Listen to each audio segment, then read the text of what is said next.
Silat menurut Kamus Dewan DBP mendefinisikan sebagai seni atau kepandaian berjuang dengan menggunakan ketangkasan menyerang dan mempertahankan diri atau disebut juga pencak. Misalnya silat cekak, silat gayung, silat lincah, silat sending, gerak kilat serta silat pulut adalah beberapa jenis silat yang amat dibanggakan oleh kebanyakan pelajar dan guru dalam pertubuhan silat terbabit. Apatah lagi hasil tuntutan yang berterusan menjadikan pelajar-pelajarnya mahir dan dianggap pakar dalam bidang tersebut. Dalam hubungannya dengan masyarakat Melayu, silat pada masa dulu dianggap sesuatu yang wajar dan individu yang mempunyai ilmu persilatan yang secukupnya dianggap seorang pendekar yang sememangnya digeruni kawan dan pihak lawan, malah ia turut dipertandingkan untuk menguji kehebatan ilmu persilatan yang dituntut oleh pesilat masing-masing.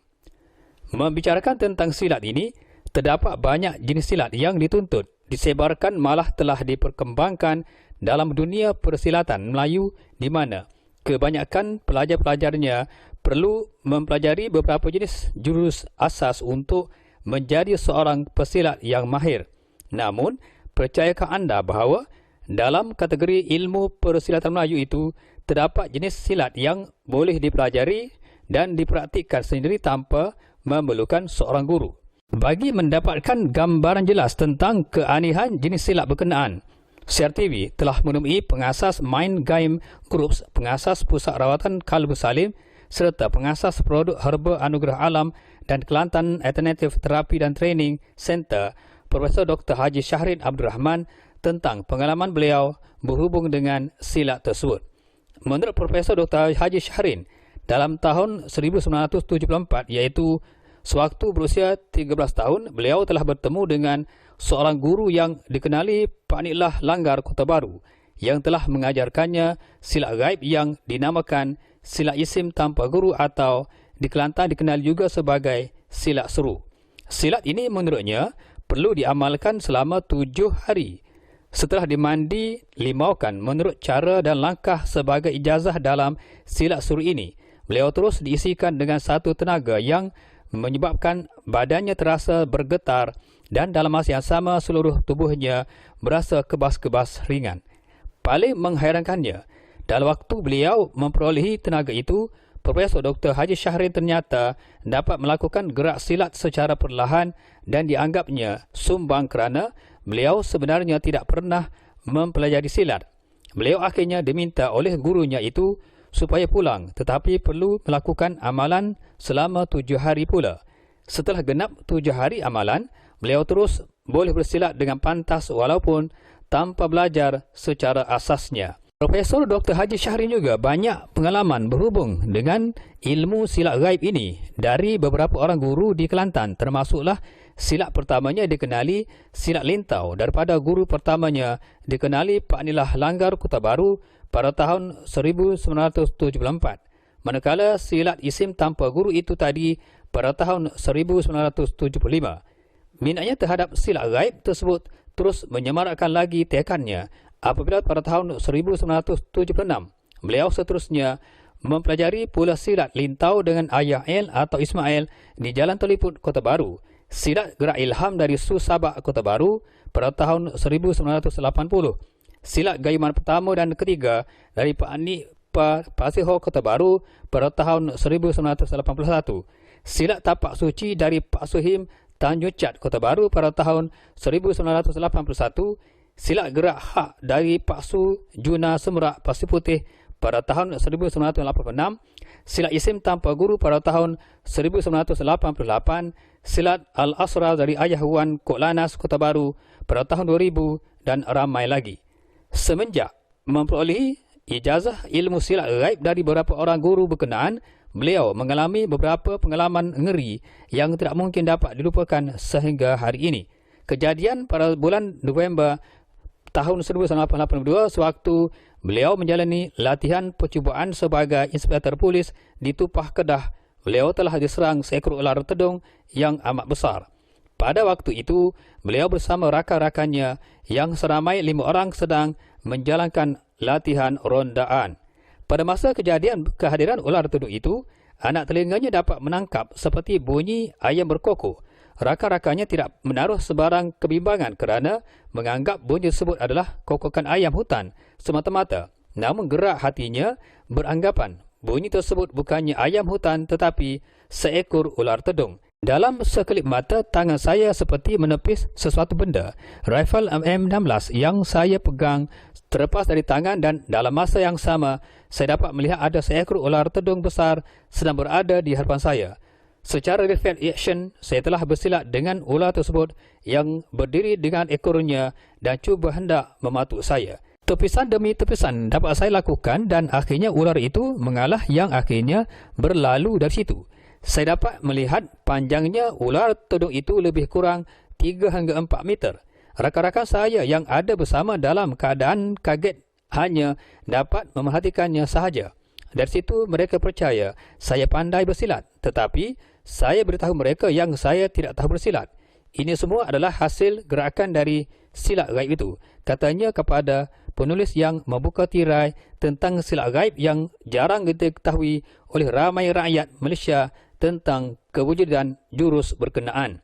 Tujuan ditunjukkan aksi demo ini bukan bertujuan untuk bermegah dengannya, tetapi sekadar untuk membuktikan kewujudan silat gaib ini kepada umum, tambahnya.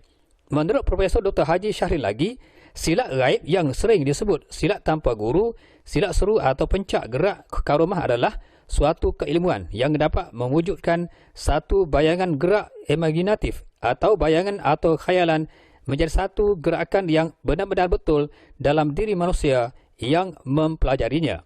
Walaupun pada hakikatnya kita belum mengenalinya, sedangkan kita memerlukan sebuah gerakan seperti tarian bunga silat, serangan silat atau gerakan lainnya, maka energi dalam tubuh kita akan melakukan induksi magnetik terhadap imajinasi kita sehingga kita berkemampuan untuk melakukan gerakan-gerakan tertentu seperti apa yang kita inginkan. Dalam satu latihan, misalnya kita menghendaki untuk melakukan gerakan silat atau yang lainnya, maka dengan tata cara dan pola tertentu, tubuh kita akan secara refleks mampu memunculkan gerakan tersebut. Silat gaib ini dapat terjadi kerana semata-mata adalah proses induksi magnetik yang di dalam istilah mistiknya adalah melakukan penghadiran gerak gaib.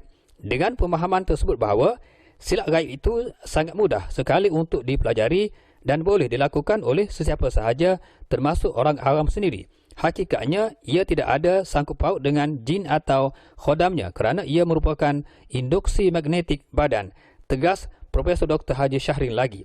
Tambahnya lagi, ramai juga yang tidak mengetahui kewujudan ilmu persilatan sumpah ini di negara ini. Namun bagi beliau, ilmu persilatan ini sememangnya wujud tetapi tidak ada pihak tertentu yang cuba membuat kajian apatah lagi memberikan perhatian terhadap kewujudannya di arena persilatan Melayu. Mungkin Kelantan adalah pelopor atau perintis silat jenis ini. Ini kerana menurutnya, walaupun dianggap janggal kerana dianggap silat gaib, tetapi pada dasarnya, ia banyak memberikan manfaat dan kebaikan tersendiri, malah dapat membantu orang yang memilikinya apabila berlakunya sesuatu perkara di luar dugaan sama ada melalui serangan hendap, ia dengan secara serta-merta dan tanpa sedar dapat melahirkan satu gerakan refleks yang cepat dan pantas.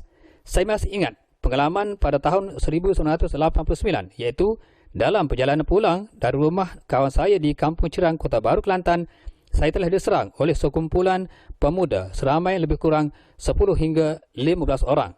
Mereka mengepung saya sambil membaling batu, bateri dan senjata seperti parang, pisau dan lembing. Alhamdulillah, dengan bantuan Allah Subhanahu Wa Taala, melalui ilmu yang saya pelajari, dapat menangkis semua senjata dan serangan mereka. Akhirnya mereka semua tidak dapat bergerak dan kaku seperti patung. saya berlalu dari situ dengan penuh kesyukuran, katanya. Profesor Dr. Haji Syahrin menambah banyak manfaatnya apabila mempelajari silat gaib ini, iaitu pertama, pada asasnya apa yang kita olah adalah energi magnetik, iaitu energi diri dan bukannya energi jin atau khodam. Maka secara pasti kepekaan kita akan semakin terbuka untuk dapat merasakan energi tersebut.